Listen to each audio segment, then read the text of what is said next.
Hey, have you ever wondered, what do women get in paradise in Islam? Well, if you didn't wonder this, a lot of Muslim women and men have wondered this. Why would they wonder such a thing? Why is this a big question among Muslim youth? Well, there's a reason for that. You see, the Quran speaks about what men get. It speaks about what men get in many different verses in the Quran. For example, it says in Surah 78, they will get full-breasted companions of equal age. Full-breasted, you know what that implies, right? It says in another verse, gardens of perpetual residence, there'll be abundant fruit and drink, and there will be women limiting their glances and of equal age, so lowering their gaze. Shy women, right? In another verse of the Quran, it says a similar thing, that there'll be women limiting their glances untouched before them by man or jinni. So the virgins, not just to men, but also to jinns. So even jinns didn't have sex with them. I know some of you might be wondering, like, how does that work? I've never seen a jinn having sex with a human. It's possible in Muhammad's world, in pre-Islamic Arabia, this was a thing. Sex with jinns. Now, don't ask me how and how that works exactly. I can't really explain it because I've never actually seen a jinn myself. But yes, there is such a thing. So your spouse in paradise, you'll have your wife from this world, plus you'll have at least 2 virgins, 2 hur al-ain, right? The verse in the Quran that speaks about hur al-ain are plentiful.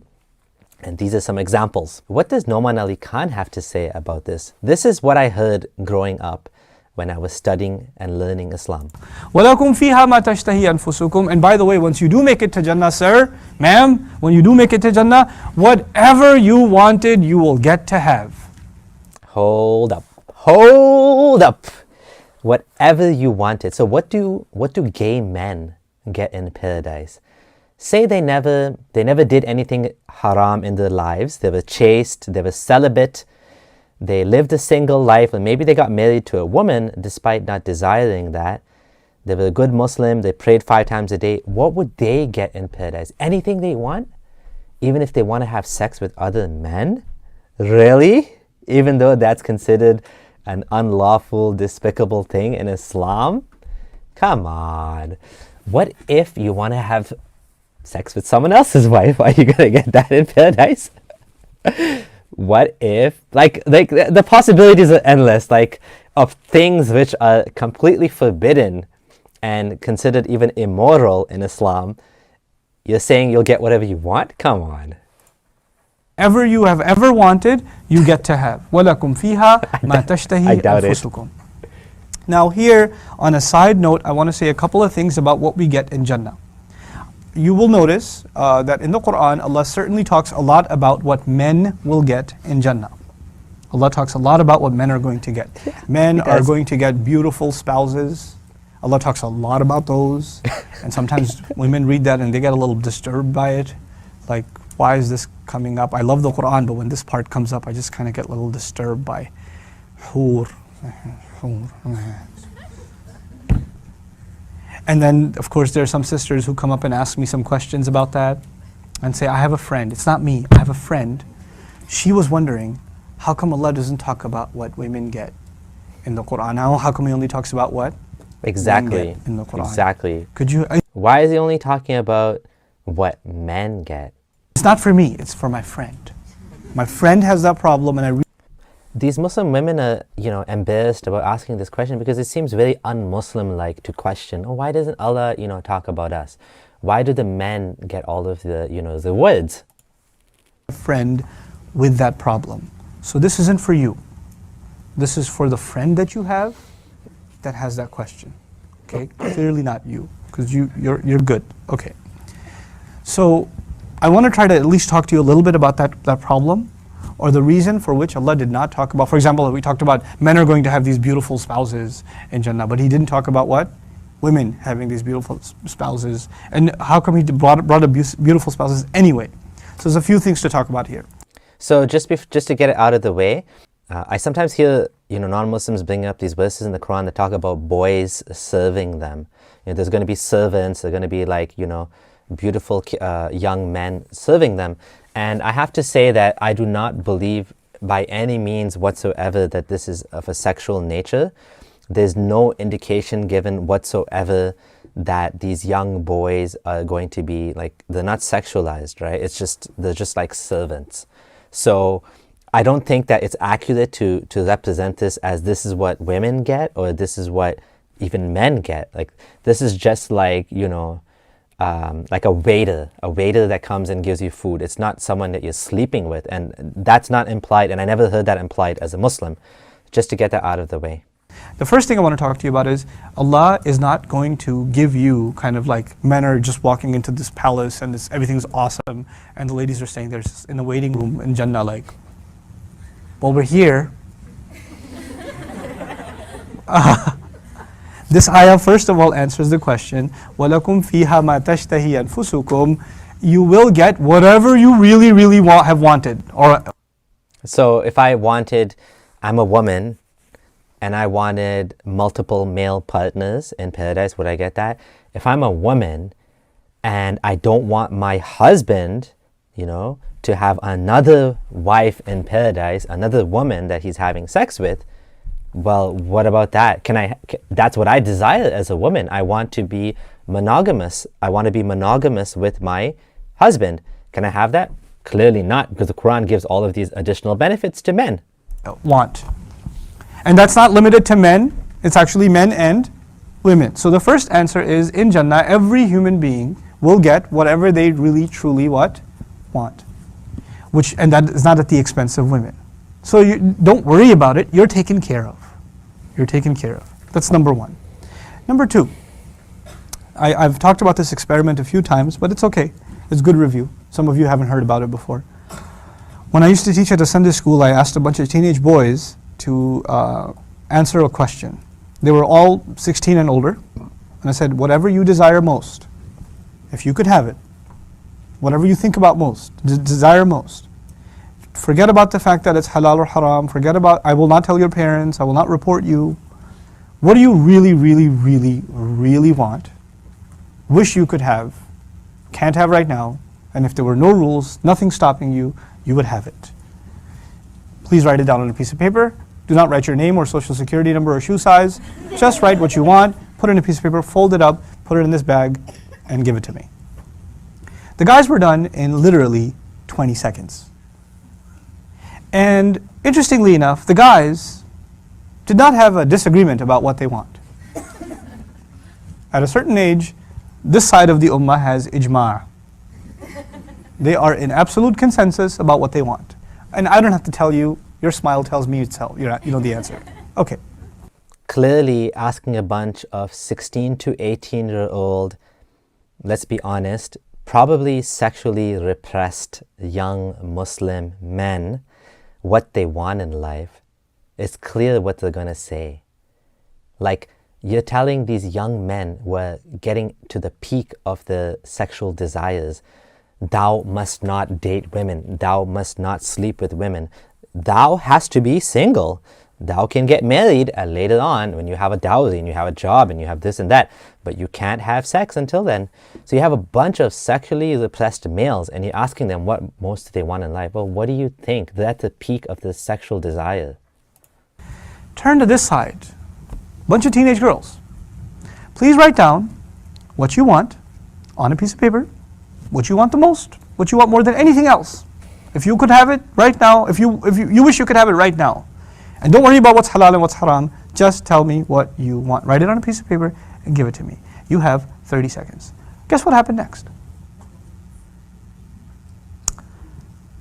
Oh my God, what are you going to write? What are you going to write? Hey, what did you write? Did the guys do that? Hey, what are you going to... The guy's like...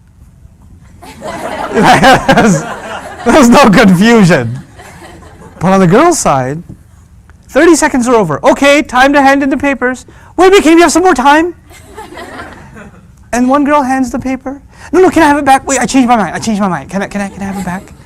She crosses it out and writes something else. and she's about to hand that in, and it's still, and actually, it was a really painful thing to watch. On the girl's side, it was not an easy thing to watch. What do I want the most? For some girls, it was simple. For some girls, it was really, really complicated. What that shows us is that young women are more mature than young men, right? And they have different priorities. In another video, he said, you know, they asked about having a pony. They wanted to be with their mom. The interesting thing is, do you think that the young men don't want to spend time with their mothers and fathers? Do you think they don't want to have, like, you know, fast cars and all of those things? Of course they do. Of course they do. He's, you know, he's oversimplifying the situation. He's not giving these young women credit for being more mature and more diverse in their opinions rather than the men. And first of all, Noman Ali Khan, do you ever watch or do you ever listen to teenagers or even young women in general? I'm sure they all want an attractive, handsome boyfriend. I'm sure they all want to be swept away by a young man, or even someone with, you know, that's a hunk, that's attractive, that has a, you know, biceps and, you know, a six-pack and is 6'1". You know, I'm sure these young women want that. But, you know, they're taught that they can't say such things. They're taught that they can't verbalize. They're taught to be ashamed about their sexual desire, especially in a conservative Muslim mindset. She's not allowed to admit that, oh yeah, I find guys hot. Oh my God, I saw that guy yesterday. He smelled so good. And you find that in certain cultures, women are not able to say that. You know, my wife, you know, being Canadian, she's able to verbalize this. You know, growing up in Canada, she was open and she's able to admit when she finds a guy attractive, right? She's able to admit, she's able to verbalize. And, you know, one of the things she used to tell me is, you know, all of these Muslim men think that, oh, women don't have sexual desires, you know, and they act like, oh, it's only the men that are horny. Come on, women get horny too, okay? Dude. That Allah knows us better than we know ourselves. Allah in the Quran talks in one place, in Surah Al-Imran, Allah talks about what men want. Allah makes a list of things that not people want, but what? Men want. And at number 1, He put women. And then He put other things. Okay. Why didn't you point out those other things that Allah knows men so well that they want? Let's see what men want according to Allah. He knows so well. They want women. They want sons. Okay, they want sons? Hold up there. I wanted a daughter, okay? I finally got one after 4 boys. But heaped up sums of gold and silver. Okay, you think women don't want these things? You think women don't want, you know, partners, sexually attractive partners? You think they don't want sons and daughters? Well, he didn't even mention daughters. I guess men don't want daughters according to Allah the Almighty. Heaped up sums of gold and silver. Yeah, women would want that too. Fine branded horses. By golly, I've always wanted a fine branded horse. And cattle.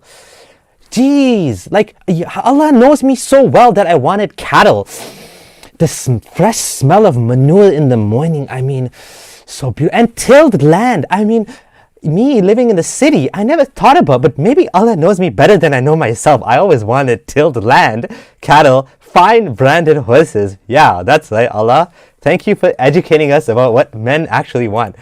And Noman Ali Khan, of course, forgot to mention all those other things. So really, he knows what Muhammad knows what men want, at least at that era. Now, come on, it's totally different. Okay, that's in Ali Imran. There is no ayah in the entire Quran that talks about what women want. Wow, are you surprised? Are you surprised there's no ayah in the Quran that talks about what women want? Sheikh, Ustad, you deserve a prize for saying that. The most obvious thing in the world, Allah doesn't care about women. He never did. This was actually confirmed by the companions of Muhammad. According to Tafsir Ibn Kathir, on the context of the revelation of 33:35, Imam Ahmad recorded that Salama, the wife of the Prophet, said, I asked the Prophet, why is it that we are not mentioned in the Quran as men are? And then the next thing you know, Allah revealed the verse. Indeed, the the Muslim men and Muslim women, believing men and believing women, obedient men and obedient women, truthful men, truthful women, da da da da da da da. Allah has provided forgiveness and a great reward.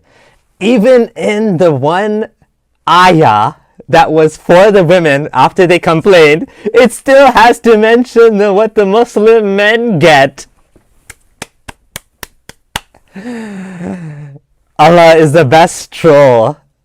How? How is that not trolling? Prophet Muhammad, why is it that the women are never mentioned in the Quran? Why is it that all of these things are mentioned for the men? Allah's response, indeed, for the men and the women, for the men and the women, for the men and the women, for the men. You get the point. You get the point. If you didn't get the point, Allah doesn't care about women. Islam is a religion by men, for men. Yes, that's right. There is no verse in the Quran talking about what women want. Now you know.